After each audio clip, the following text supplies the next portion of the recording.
औज़ुबिल्लाहि मिनश्शैतानिर्रजीम बिस्मिल्लाहिर्रहमानिर्रहीम अस्सलामु अलैकुम वरहमतुल्लाहि वबरकातुहू।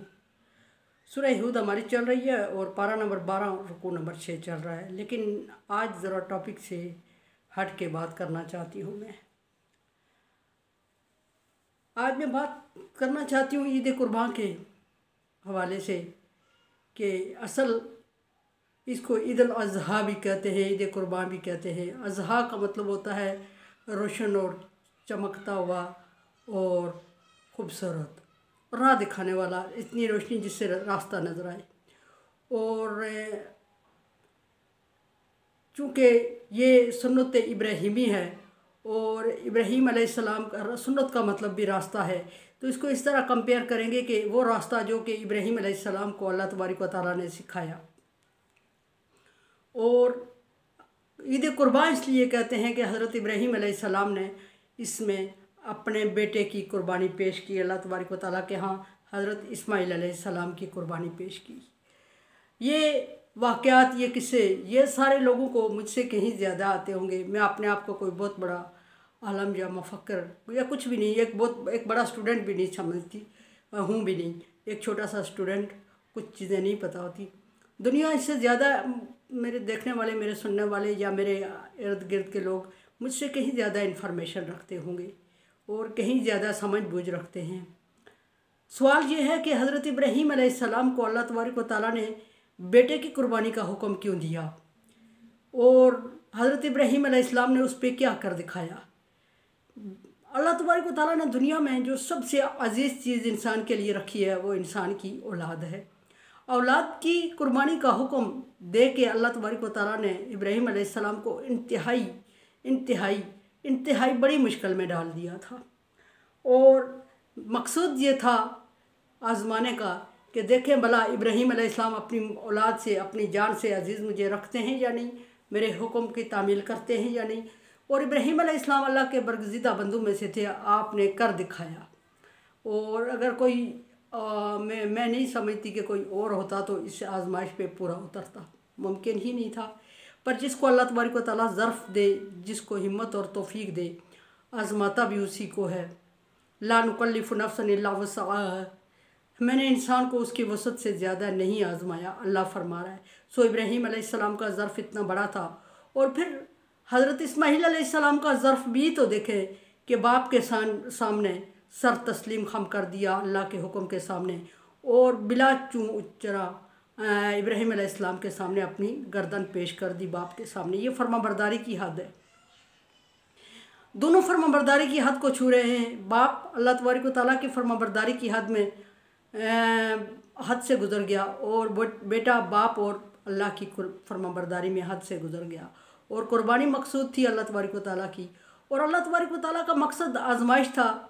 नबी सल्लल्लाहु अलैहि वसल्लम का फरमान है, कुरान पाक में आयत है कि अल्लाह तबारक व तआला को तुम्हारी कुर्बानी का गोश्त और खून नहीं चाहिए, उसको जज्बा चाहिए, जज्बा ईमानी। सो जज्बा ईमानी मकसद को आजमाना मकसूद था। और इब्राहीम अलैहिस्सलाम और इस्माईल अलैहिस्सलाम दोनों पूरे उतर आए।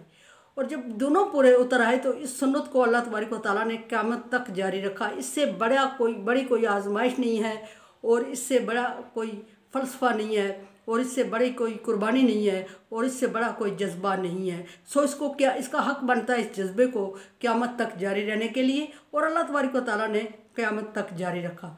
लेकिन आम मामूली इंसान को उस आजमाइश में नहीं डाला जिसमें अपने ख़ास बंदे इब्राहीम को डाला। और इब्राहीम अलैहिस्सलाम को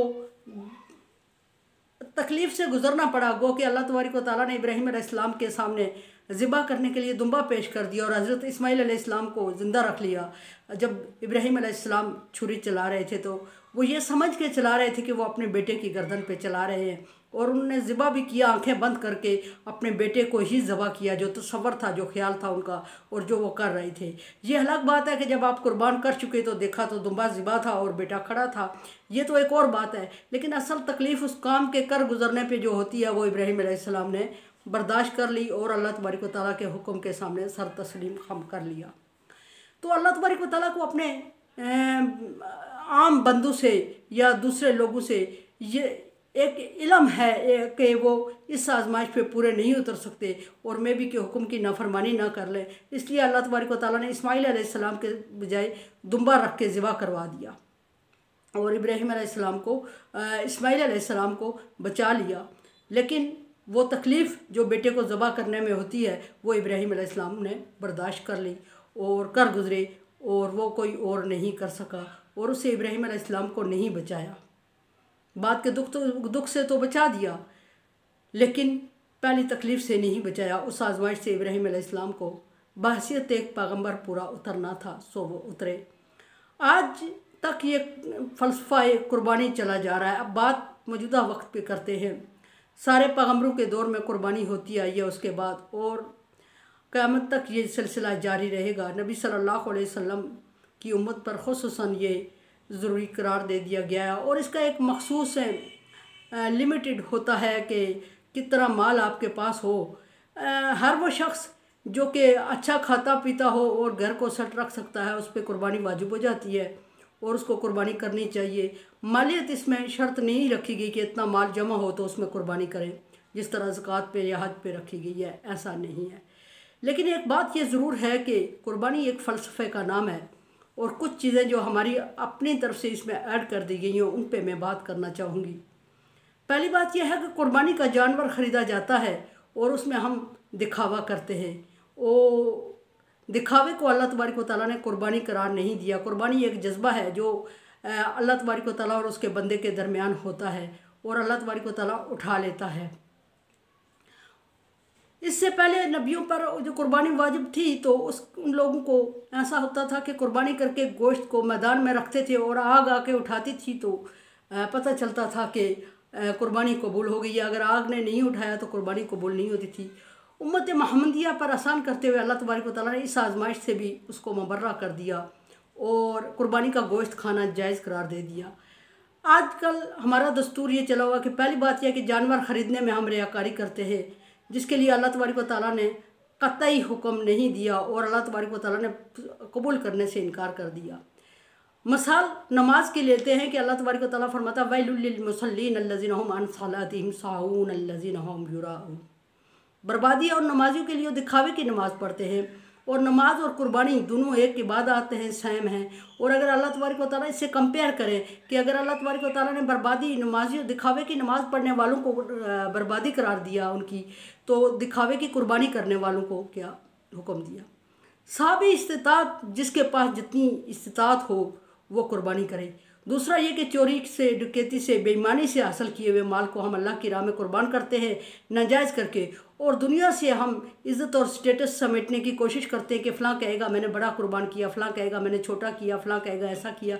इसको अल्लाह तबारक व तआला ने कतई पसंद नहीं फरमाया और ये रियाकारी में आता है और इसको वैलुल लिल मुसल्लीन से कंपेयर किया जाएगा। दूसरी ये बात एक आम हो चुकी है कि हमारे इर्द गिर्द लोग मुस्तहिक और सफ़ेद पोश लोग मौजूद होते हैं जो कि कुर्बानी नहीं कर सकते, और वो बेचारे क्या करते हैं, वो लोगों के ताना तन से बचने के लिए दरवाज़े बंद करके अंदर होते हैं और वो ज़रूरतमंद भी होते हैं। लेकिन हमारे मुहय्यर हज़रात जो कुर्बानी करते हैं अपने आप को तकलीफ़ से बचाने के लिए जाके मुख्तलिफ़ इज्तिमाई जगहों पे डाल देते हैं। मैं उससे इनकार हरगिज़ नहीं कर रही हूँ।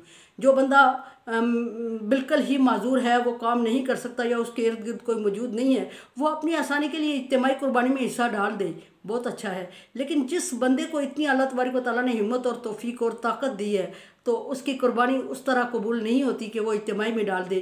कुर्बानी कबूल होने में हमारे पास इल्म नहीं है, वो अल्लाह जज्बों को जानता है, कुर्बान कबूल करेगा। लेकिन ज़्यादा हकदार उसके पड़ोसी और उसके रिश्तेदार हैं। मैंने पहले अर्ज़ किया कि कुर्बानी एक फ़लसफ़ा है, और वो फ़लसफ़ा ऐसा है कि उससे ख़ुद 20 हिस्सा निकाला जाए और इस्तेमाल में लाया जाए, और पड़ोसियों का भी हक़ रखा जाए, और अपने इर्द गिर्द जो मुस्तहिकीन हैं उनका भी हक़ रखा जाए, और रिश्तेदार जो हैं उनका भी हक़ रखा जाए। सो जब हम इज्तिमाई में जाके कर आते हैं कुर्बानी, तो उसमें हम इन सारी अल्लाह तबारक व तआला के भेजे हुए हुक्म से और सारी सुन्नतों से महरूम हो जाते हैं। सो कोशिश करें कि अगर अपने इर्द गिर्द को कोई ऐसा इंतज़ाम बनता है तो ऐसे बंदे को हायर कर दे जो आपकी हेल्प करे, जो आपकी सपोर्ट करे, और थोड़े से ज़्यादा पैसे लग जाएंगे लेकिन उन लोगों को तक उनका हक पहुँचेगा जो हमारे साथ रिलेटेड है, जैसे हमारे रिश्तेदार हो गए, हमारे पड़ोसी हो गए, हमारे इर्द गिर्द के मुस्तहिक लोग हो गए, और उम्मीद रखते हैं जो उम्मीदवार लोग होते हैं उन तक ये गोश्त और इनका हिस्सा पहुँचना चाहिए। हम इसको ये बाद लोगों का ये भी ख्याल है कि कुर्बानी के पैसे दे दिए जाएं गरीबों को। ऐसा अगर होता तो फिर हज करने कोई ना चाहता। इबादत में मशक्क़त मकसूद होती है अल्लाह तबारक व तआला को, और मशक्क़त साहिब इस्तिताअत को होती है। जिस तरह के माली साहिब इस्तिताअत होता है बंदा, इसी तरह मशक्क़त में भी साहिब इस्तिताअत होता है।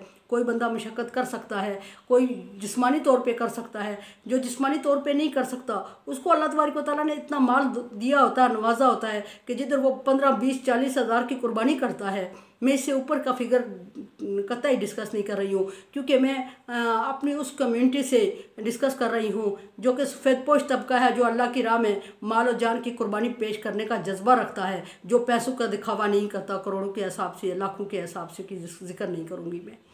और वो फिर इतना कुर्बानी का जज्बा रख के, तो वो उसके पास अगर इतना है तो वो 1000 रुपया और ख़र्च करके इन सुन्नतों को भी बरूएकार ले आए और इन सुन्नतों पे अमल कर ले कि मुस्तहिक को देंगे, पड़ोसी को देंगे, पड़ोसी का हक बनता है, रिश्तेदार को देंगे, और ख़ुद भी टेस्ट ले लेंगे। कुर्बानी के गोश्त में बरकत है।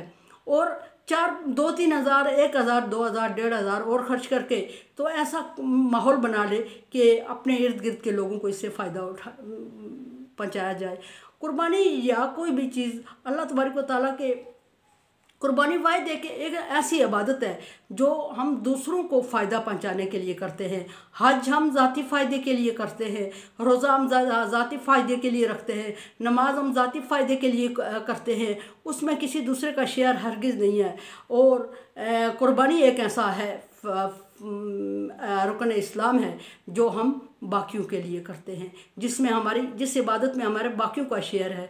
और अगर हम उसमें बाकियों के हिस्से का हक नहीं रखेंगे, बाकियों के हिस्से का ख्याल नहीं रखेंगे, उसको मलहूज़ ख़ातर नहीं रखेंगे, तो हमारी कुर्बानी वो कुर्बानी नहीं है जो कुर्बानी इब्राहीम अलैहिस्सलाम की थी, और वो कुर्बानी नहीं है जो कुर्बानी मोहम्मद सल्लल्लाहु अलैहि वसल्लम की थी, और वो कुर्बानी नहीं है जिसका अल्लाह तबारक व तआला ने हुक्म दिया है। अगर वही कुर्बानी मकसूद होती तो फिर बात यह है कि इब्राहीम अलैहिस्सलाम ने तकलीफ़ बर्दाश्त करके बेटे की गर्दन पे छुरी चला दी थी, तो फिर दुम्बा क्यों आता?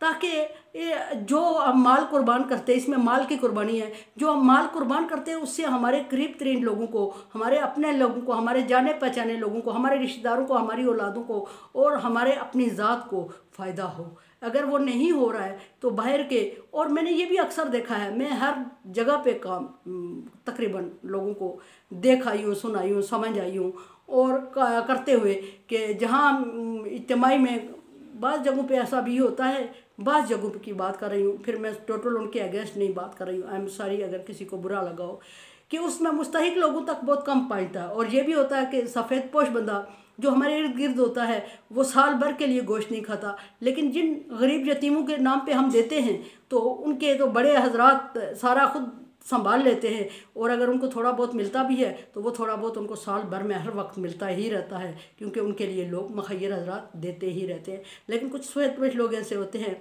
जो कि साल भर में कभी गोश्त नहीं खा पाते। उनका ख्याल रखें, कुर्बानी को कुर्बानी समझ के करें, दिखावा समझ के नहीं। मेरे चैनल को आप सब्सक्राइब कर रहे हैं, थैंक यू सो मच। दिल शिकनी हो तो सॉरी, और मेरा मकसद किसी की दिल शिकनी करना नहीं था, बल्कि बात पहुँचाना था। Like dislike as you like, मेरे लिए भी दुआ किया करें। ला खौफुन अलैहिम वला हुम यहज़नून में अल्लाह कर दे। कोरोना वायरस से बचने के लिए एहतियाती तदाबीर करें और वैक्सीनेशन करवाएं। अल्लाह हाफिज़।